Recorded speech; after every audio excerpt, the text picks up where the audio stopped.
American air line کے ایک جہاز میں بیٹھے 140 پیسنجرز نے ٹیک آف کے 15 ہی منٹوں کے بعد نوٹس کیا کہ جہاز ٹیک آف تو ہو چکا ہے لیکن وہ زیادہ الٹیٹیوڈ گین نہیں کر رہا، یعنی وہ زیادہ اوپر نہیں جا پا رہا۔ ابھی پیسنجرز نے یہ نوٹس ہی کیا تھا کہ اچانک جہاز کے پائلٹ نے اناؤنسمنٹ بیل بجائی، جس کے بعد پائلٹ نے جہاز میں بیٹھے 140 پیسنجرز کو ایک انتہائی خوفناک خبر سے آگاہ کیا۔ ناظرین، 21 سپٹمبر 2005 کو کیلیفورنیا کے شہر بربینک میں امریکن ایئر لائن جیٹ بلو کی فلائٹ 292 ڈپارچر کے لیے بالکل تیار تھی۔ اس وقت دوپہر کے 3 بج رہے تھے اور فلائٹ کو ٹھیک 3:15 پر نیو یارک کے لیے اڑان بھرنی تھی۔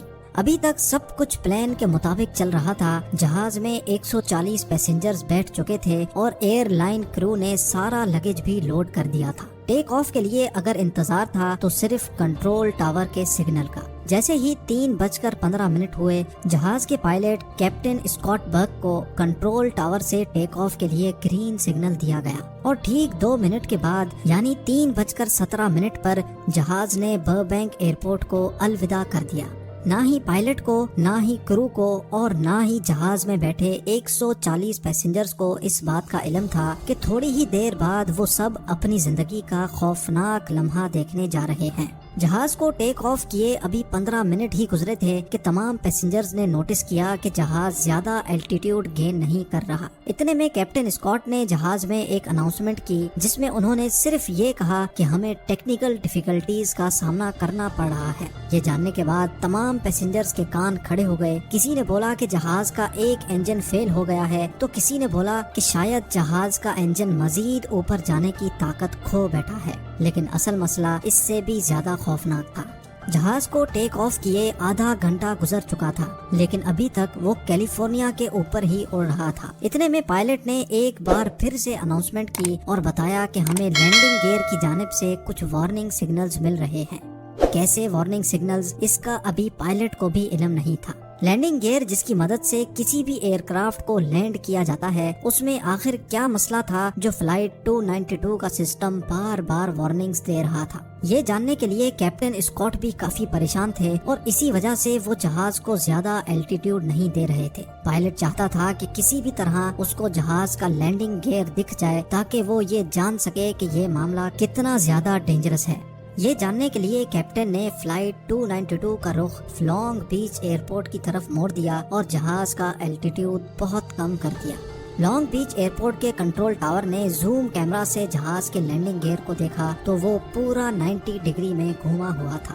یعنی اب یہ تو طے تھا کہ جہاز کی لینڈنگ یا تو کریش لینڈنگ ہوگی یا پھر ایمرجنسی لینڈنگ۔ اس بری خبر کو ملنے کے بعد پائلٹ کو کنٹرول ٹاور سے ایک اور بری خبر دی گئی۔ جی ہاں، کنٹرول ٹاور نے پائلٹ کو انفارم کیا کہ لانگ بیچ کے لوکل نیوز چینلز نے بھی فلائٹ 292 کے لینڈنگ گیئر کی فوٹیج ریکارڈ کر لی ہے اور اب یہ معاملہ لائیو پورے امریکہ کے نیوز چینلز پہ دکھایا جا رہا ہے۔ نہ صرف اتنا بلکہ یہ نیوز جہاز میں بیٹھے پیسنجرز بھی اپنے اپنے ٹی وی سیٹ پہ دیکھ سکتے تھے۔ اب جیٹ بلو کو ٹیک آف کیے 50 منٹ سے بھی زیادہ ہو چکے تھے اور جہاز مسلسل کیلیفورنیا کے اوپر ہی گردش کر رہا تھا۔ لینڈنگ گیئر کو سیدھا کرنے کا اب کوئی راستہ نہیں بچا تھا۔ اگر اسی صورت میں جہاز کو لینڈ کرنے کی کوشش کی گئی تو فرکشن سے پیدا ہونے والی آگ جہاز کے ونگز میں موجود فیول ٹینک میں آگ بھی بھڑکا سکتی ہے، جس کے انتہائی خوفناک نتائج ہو سکتے ہیں۔ حیرت انگیز طور پہ اس وقت جہاز کے فیول ٹینک میں جو جیٹ فیول موجود تھا اس کا وزن ہی 14,000 kg کے برابر تھا، یعنی جہاز میں جیٹ فیول کا وزن 12 فیملی کارز کے برابر تھا۔ اتنے زیادہ فیول کو لینڈنگ کے دوران ذرا سی بھی آگ لگ گئی تو جہاز ایک ہی جھٹکے میں پھٹ بھی سکتا ہے۔ لیکن کیپٹن اسکاٹ بہت عقل مند تھا۔ پائلٹ نے لینڈنگ سے پہلے جہاز کا فیول ختم کرنے کا فیصلہ کیا، جس کے لیے جہاز کو 3 گھنٹے تک سمندر کے اوپر ہی گھمایا گیا۔ اب جہاز کا فیول صرف اتنا بچ گیا تھا کہ وہ صرف آدھا گھنٹہ مزید اڑ سکتا تھا۔ یہ آخری آدھا گھنٹہ فلائٹ جیٹ بلو 292 اور اس کے اندر موجود 140 پیسنجرز کے لیے بہت امپورٹنٹ تھا۔ کیپٹن نے جہاز کو لاس اینجلیس کے ایئرپورٹ پر کریش لینڈ کرانے کا فیصلہ کیا۔ کیونکہ لاس اینجلیس کا ایئرپورٹ اس وقت سب سے قریب تھا۔ کیپٹن نے لاس اینجلیس ٹاور سے کانٹیکٹ کیا اور ان کو ہر قسم کی سچویشن کے لیے تیار رہنے کا کہا۔ یہاں جہاز کے اندر موجود پیسنجرز جو ٹی وی چینل پہ یہ منظر لائیو دیکھ رہے تھے، ان کے ٹیلی ویژن سیٹس بھی کیپٹن نے بند کر دیے۔ اب جہاز کے اندر انتہائی جذباتی ماحول بن چکا تھا۔ ایک شخص نے یہ سارا منظر کیمرہ پر ریکارڈ کیا اور اپنی فیملی کے لیے ویڈیو میسج بھی ریکارڈ کر لیا۔ جیٹ بلو 292 اب لاس اینجلیس ٹاور کے ریڈار پر آ چکا تھا اور ایئرپورٹ کریو نے جہاز کو بچانے کی ساری تیاریاں مکمل کر لی تھی۔ فائر ٹرک سے لے کر ایمبولینسز تک سب کچھ ریڈی تھا۔ ایئرپورٹ ٹاور نے آخری بار جہاز کے پائلٹ کیپٹن اسکاٹ سے کانٹیکٹ کیا اور ان کو لینڈنگ کے لیے گرین سگنل دیا۔ گرین سگنل ملتے ہی پائلٹ نے تمام پیسنجرز کو کریش پوزیشن میں بیٹھنے کا کہا۔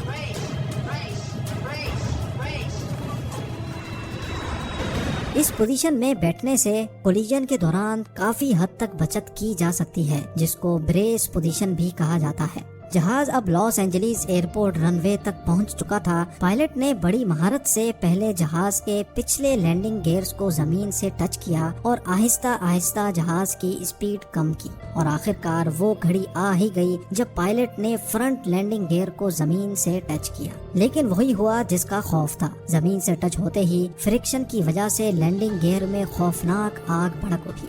وہ آگ اتنی زیادہ تھی کہ اندر بیٹھے پیسنجرز کو بھی ٹھیک ٹھاک گرمائش محسوس ہوئی تھی، لیکن دوسرے ہی لمحے ایک لمبی خاموشی ہو گئی اور جہاز خیر خیریت سے رک چکا تھا۔